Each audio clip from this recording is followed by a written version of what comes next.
ఎడారిలో సెలయేర్లు. ఏప్రిల్ 5. అప్పుడు నీవు నీ ఇంటిలోకి వచ్చి నీవును నీ కుమారులను లోపల నుండి తలుపు మూయవలెను. 2 రాజులు 4 వాళ్ళు ప్రకృతి సిద్ధమైన సూత్రాలకి, మానవ ప్రభుత్వాలకి, సంఘానికి, యాజకత్వానికి, చివరికి ఎలీషా ప్రవక్తకి కూడా అతీతమైన అద్భుత కార్యం కోసం ఎదురు చూస్తున్నారు. కనుక దేవునితో ఒంటరిగానే ఉండాలి, మరెవ్వరూ వాళ్ళతో ఉండకూడదు. మానవ అవగాహన శక్తిని, విజ్ఞాన శాస్త్ర సూత్రాలను వదిలి అంతరిక్షంలో దేవుని మహిమకి ఎదురై నిలిచి ఆ అలోక శక్తిని తేరిపార చూడాలి.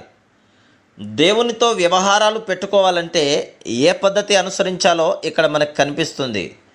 ఒంటరిగా రహస్య స్థలంలో ప్రార్థన, విశ్వాసాలతో ప్రతి ఆత్మ ఆయన కోసం ఎదురు చూడాలి.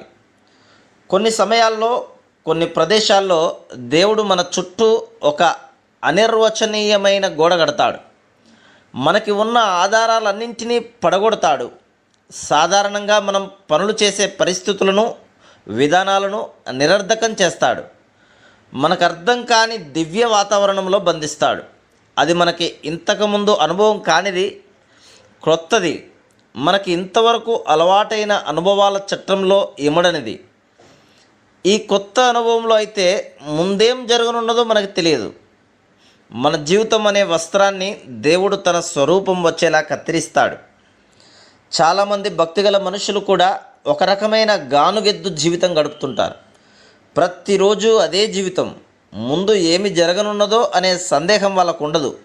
కానీ దేవుడు నడిపించే ఆత్మలైతే ఎన్నెన్నో ప్రత్యేకమైన ఊహల కందని అనుభవాల్లోకి వెళ్తూ ఉంటారు. దేవుడు తమని నడిపిస్తున్నాడు అన్న విషయం తప్ప మరేదీ తెలియని అనిశ్చిత పరిస్థితుల్లో ఆయన బంధిస్తాడు. వాళ్ళు దేవునిపై తప్ప మరిక దేని మీద ఏ విధంగానూ ఆధారపడడం వీలు కాదు. పై వాక్యంలోని విధవరాలిలాగా మనం కూడా బాహ్యమైన వాటిని వదిలి లోపల కేవలం దేవునితో మాత్రమే కలపబడితేనే తప్ప ఆయన చేసే అద్భుతాన్ని చూడలేం. అతి కష్టకాలంలోనే దేవుని గురించిన అతి మధురమైన రహస్యాలు బయటపెడుతుంటాయి. మనల్ని లోపలుంచి తలుపు మూసి మన బాధలో, దుఃఖంలో పలుకుతాడు దేవుడు.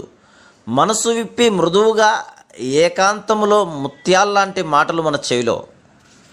Praise the lord.